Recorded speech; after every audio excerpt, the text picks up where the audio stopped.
kembali lagi di media pembelajaran geografi bersama saya tentunya yakni Dayu Kagita Priscilia. Oke, pada video kali ini kita akan membahas suatu materi yang tentunya adalah materi pembelajaran geografi, khususnya geografi kelas 11 SMA dan khususnya lagi untuk kalian yang kelas 11 semester 2. Oke, pada video kali ini kita perlu ketahui dulu bahwa tujuan pembelajaran kita hari ini adalah untuk mengetahui cara mitigasi bencana dan memahami dampak dari terjadinya suatu bencana terhadap kehidupan sehari-hari. Oke, lanjut ke videonya ya. Oke, pada video kali ini kita akan mempelajari mengenai satu bencana alam, yakni seperti yang udah kalian lihat, kita akan belajar mengenai gunung meletus. Oke, sebelum kita memasuki materi kita mengenai bencana gunung meletus, kalian pasti sudah tahu gunung meletus ini merupakan salah satu bencana alam yang terjadi di sekitar kita. Oke, bencana alam itu dibagi menjadi 3. Kemarin udah dijelaskan, bencana alam itu terbagi menjadi 3. Ada apa aja tuh? Yang pertama ada bencana alam geologi, yang kedua ada bencana alam meteorologi atau klimatologi, dan yang ketiga ada bencana alam ekstraterestrial. Kalau begitu, menurut kalian nih, bencana alam gunung meletus tergolong ke dalam bencana alam apa ya? Ada yang tahu nggak? Oke, untuk kalian yang sudah tahu jawabannya dan untuk yang belum, Ibu beritahu jawabannya ya. Jawabannya, gunung meletus merupakan salah satu jenis bencana alam geologi. Kenapa sih Bu kok geologi? Kenapa nggak meteorologi? Kenapa nggak ekstraterestrial? Oke, sesuai pengertiannya sendiri, bencana alam geologi itu merupakan bencana alam yang terjadi karena faktor tenaga dari dalam bumi. Karena seperti yang kita ketahui ya, bencana alam gunung meletus ini terjadi karena apa yuk? Karena adanya gesekan lempeng, terus karena banyak hal sih sebenarnya penyebabnya. Utamanya karena endapan magma dalam perut bumi yang terdorong dari gas bertekanan tinggi sehingga menyebabkan sebuah letusan. Itu dia penyebab dari terjadinya bencana gunung meletus. Selanjutnya, sebelumnya kalian ada yang tahu nggak sih kenapa sih di Indonesia ini banyak banget kita temui gunung meletus? Umumnya di daerah Jawa ya banyak sekali, kalau di daerah Kalimantan malah jarang kita temui. Kenapa sih di Indonesia tuh banyak banget gunung meletus? Ada yang tahu jawabannya? Pasti kalian semua udah tahu jawabannya, karena Indonesia berada pada daerah Ring of Fire. Oke, Ring of Fire itu apa? Sih Bu? Oke, Ring of Fire adalah sabuk berbentuk tapal kuda dari aktivitas vulkanik yang intens dan gempa bumi yang mengelilingi tepi Samudra Pasifik. Aktivitas geologis yang intens di daerah ini disebabkan oleh lempeng tektonik yang bertemu dan saling berinteraksi di sepanjang cincin tersebut. Seperti yang kalian lihat pada PowerPoint yang ditampilkan, di situ sudah terjelas bentuknya bahwa Ring of Fire itu berbentuk seperti tapal kuda, dan di Indonesia sendiri full termasuk ke dalam daerah Ring of Fire, kecuali hanya di daerah Kalimantan yang tidak dilalui oleh Ring of Fire ini. Bisa kalian lihat sendiri dan bisa kalian cek tentunya dimanapun akan muncul peta seperti itu untuk daerah-daerah Ring of Fire-nya sendiri. Setelah kalian mengetahui tadi penyebab dari terjadinya suatu gunung meletus, tapi sebelum itu, apakah kalian sudah mengetahui apa sih yang menyebabkan terbentuknya sebuah gunung berapi? Gunung berapi itu terbentuknya tuh gimana sih gitu kan? Gak tiba-tiba ada gunung berapi, kan pasti ada aktivitas yang dilakukan. Ada yang tahu? Oke, di sini gunung berapi yang ada di bumi ini khususnya terbentuk karena kerak yang terpisah menjadi 17 lempeng tektonik utama yang kaku dan mengambang di atas lapisan mantel bumi, yang dimana pada lapisan ini itu lebih panas dan lunak. Oleh karena itu, gunung berapi yang ada di bumi sering ditemukan pada batas divergen dan konvergen dari lempeng tektonik. Oke, itu dia tadi. Perlu dicatat ya teman-teman. Oke, selanjutnya setelah tadi kita membahas penyebab dari terjadinya gunung meletus dan juga bagaimana sih gunung berapi itu bisa terbentuk. Selanjutnya kita akan masuki materi inti dari tujuan pembelajaran kita, yakni bagaimana sih caranya kita untuk melakukan sebuah langkah mitigasi pada saat terjadinya gunung meletus ini. Oke, di sini yang pertama kali adalah hal-hal secara umum yang belum diperinci sesuai dengan tahapannya. Letusan gunung berapi itu sangat berbahaya, namun dengan persiapan yang tepat kita bisa tetap aman. Bagaimana caranya? Begini caranya. Yang pertama, kita harus tetap terinformasi. Yang kedua, kita harus memiliki rencana darurat. Yang ketiga, kita harus memiliki perlengkapan darurat. Dan yang terakhir, kita harus mengetahui jalur evakuasi. Oke, untuk yang pertama, tetap terinformasi. Maksudnya di sini adalah kita harus senantiasa memperhatikan peringatan-peringatan resmi atau informasi terbaru dari pemerintah maupun dari web-web yang tersedia di sosial media maupun di Google dan lain-lain. Selain itu, kita juga harus tetap terinformasi terkait dengan perintah evakuasi dari otoritas tempat, baik itu dari ketua RT, ketua RW, ataupun dari pihak penanganan bencana atau dan lain-lain. Kita harus tetap terinformasi agar kita senantiasa bisa menjaga diri kita dan keluarga kita. Lalu yang kedua, mengenai rencana darurat, kita harus memiliki rencana darurat. Oleh karena itu, kita harus mulai menyusun dan membuat rencana darurat untuk keluarga, yang dimana hal tersebut bisa mencakup apa saja. Yang pertama, mencakup titik pertemuan, metode komunikasi, dan perlengkapan darurat yang ditentukan. Jadi pada saat terjadi nanti, kita itu sudah nggak bingung karena kita sudah pernah membicarakan mengenai rencana darurat ketika terjadi suatu musibah atau bencana ini sendiri. Lalu yang ketiga, mengenai perlengkapan darurat. Kita juga harus menyiapkan perlengkapan darurat yang mana berisikan barang-barang yang penting yang kita gunakan sehari-hari. Seperti bisa contohnya ada makanan, perlengkapan kesehatan, senter, dan lain-lainnya itu. Lalu yang terakhir yakni mengenai jalur evakuasi. Kita juga harus mengetahui jalur evakuasi yang akan kita lalui saat kita terjadi bencana di wilayah kita gitu. Jadi kita tidak boleh menutup mata akan hal tersebut. Kita harus senantiasa terbuka dan mengetahui. Kita harus mencari tahu sendiri, dan jikalau memang belum ada di situ, kalian harus membuatnya sendiri gitu. Misal kalian ada di rumah gitu, kalian harus tahu kalian harus lari kemana, lari ke depan atau lari ke belakang. Terus misal dalam keadaan pintu terkunci dan lain-lain, kalian harus juga sudah melancang itu semua. Dari rumah harus berlari kemana, kalian itu sudah harus mengetahui, dan seluruh anggota keluarga itu juga mengetahui agar kalian tetap bisa bersama dengan keluarga kalian. Oke, selanjutnya yakni ini merupakan mitigasi, tahapan-tahapan mitigasi yang bisa kita lakukan, yakni tahap pra bencana atau sebelum bencana.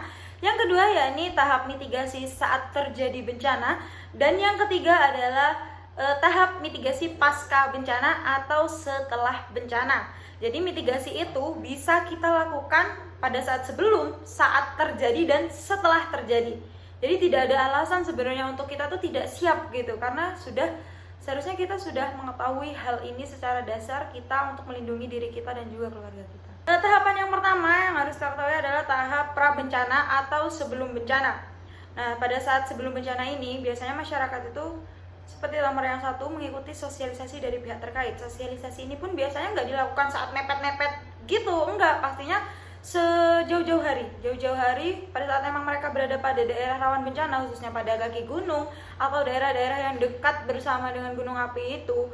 Masyarakat itu harus mengikuti sosialisasi yang diadakan oleh pihak terkait, baik itu dari pihak yang emang menangani tentang bencana, BPBD ataupun BNPB. Itu harus mereka ikuti, maupun nanti misalnya yang mengadakan itu emang lingkupnya kelurahan, RT, RW, itu mereka harus mengikuti hal tersebut untuk mengurangi mereka tuh yang sangat terdampak gitu. Lalu yang kedua yakni kita harus mengetahui daerah rawan gunung meletus dan pemetaan lokasi bahaya. Lokasi bahaya yang dimana lokasi bahaya tuh kalau gunung meletus tuh yang gimana sih? Misal daerah tersebut yang dialiri oleh lahar, awan panas, dan juga ada abu vulkanik. Kita harus mengetahui hal tersebut. Dan yang terakhir yakni pembangunan infrastruktur pengamanan. Seperti yang kita ketahui di luar negeri ataupun di Indonesia sendiri masih Kalau Indonesia sepertinya masih kurang ya, masih belum. Di luar negeri itu sudah ada yang membangun rumah anti gempa seperti itu. Nah, pasti ada hal-hal yang bisa dilakukan juga terkait dengan pembangunan infrastruktur yang bisa tahan akan bencana ini. Lalu langkah yang kedua yang bisa kita lakukan saat terjadi bencana gunung meletus, yang pertama pastinya kita harus menghindari daerah dengan resiko tinggi. Daerah resiko tinggi itu daerah yang seperti apa sih? Seperti yang sudah saya sebutkan tadi, daerah dengan resiko tinggi itu merupakan daerah yang berada pada wilayah potensi bahaya yang sangat tinggi. Ya seperti contohnya ya daerah aliran lahar. Siapa sih? Kalau kita ke situ berarti kita mendatangi bahaya dong. Ya kita harus menghindari daerah tersebut, daerah yang sedang dialiri oleh lahar dan abu vulkanik. Contohnya lagi banyak, nanti kita bisa terkena penyakit ispa atau sesak nafas, asma dan lain-lain, itu bisa menyerang kita. Lalu yang kedua, kita bisa melindungi diri dari awan yang panas, dan yang ketiga kita bisa menuju ke tempat evakuasi yang tentunya pasti lebih lebih aman. Lalu yang terakhir yakni mitigasi pasca bencana atau setelah terjadinya suatu bencana. Yang pertama, kita harus mengikuti perkembangan status gunung yang sedang meletus. Kita harus tetap terinformasi, meskipun di situ kita udah dibilang aman dan lain-lain, kita harus tetap menjadi orang yang update terhadap situasi dari gunung tersebut. Karena untuk apa ya, kita harus waspada gitu loh, karena kita berada pada wilayah yang rawan terjadi suatu bencana, khususnya gunung meletus ini. Kita harus waspada, apalagi baru terjadi nih, masa kalian nggak mau terinformasi gitu sama bencana yang ada di dekat kalian. Kalian harus tetap terinformasi agar kalian tetap bisa bersiap-siap ketika memang terjadi gunung meletusnya tuh, meletus lagi, susulannya itu dan lain-lain.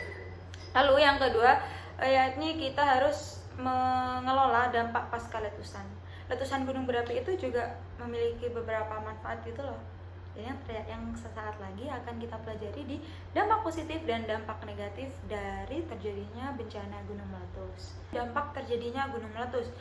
Dampak terjadinya gunung meletus ini, meskipun gunung meletus merupakan sebuah bencana, tentunya tetap memiliki dampak positif dan pastinya memiliki dampak negatif.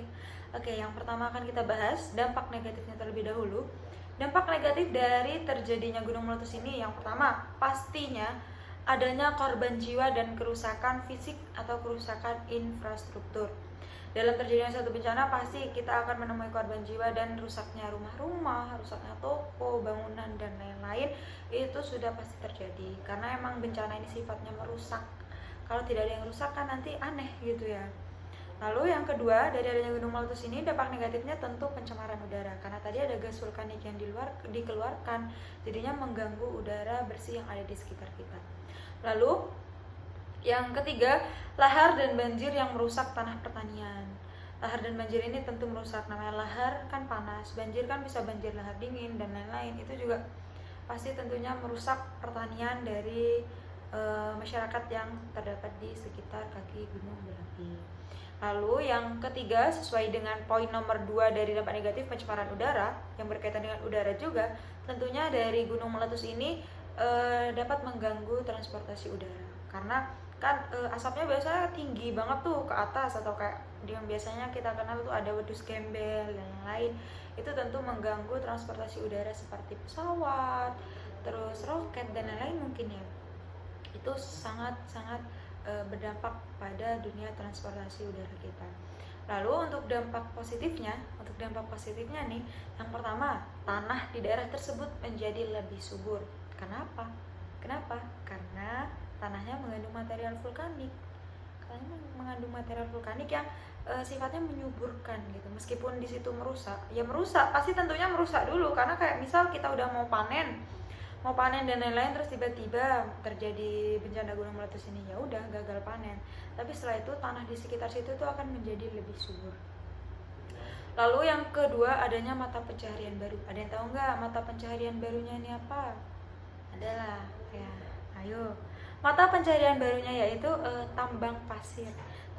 Karena terjadi gunung meletus ini kan, gunung itu memuntahkan seluruh material-materialnya seperti tadi abu vulkanik, gas, lava dan lain-lain, yang dimana ketika dia nanti itu sudah selesai gitu ya, itu pasti akan menjadi material pasir yang sangat bermanfaat untuk kita, yang bisa menjadi mata pencaharian baru bagi manusia gitu. Jadi pasir tersebut tuh merupakan pasir yang bagus dan bisa digunakan sebaik-baiknya. Lalu yang ketiga, terdapatnya geyser atau sumber mata air panas. Nah, kalau ini emang ada, tapi masih jarang, pasti jarang kalian menemui di daerah kalian, tapi hal ini tuh pasti ada. Lalu yang keempat, yakni adanya pembentukan pegunungan baru.